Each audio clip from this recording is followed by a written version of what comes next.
Welcome back to the channel. Don't forget to like, share, and subscribe. Abstract shape background design in Photoshop using custom shapes. First, I open Photoshop and create a wide canvas so I have enough space to work freely.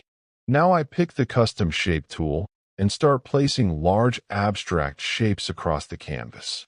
I duplicate the main shape, resize it slightly, and move it behind to build depth.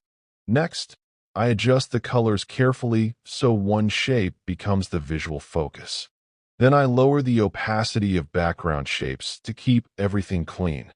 Finally, I zoom out and fine-tune spacing until the background looks smooth and balanced.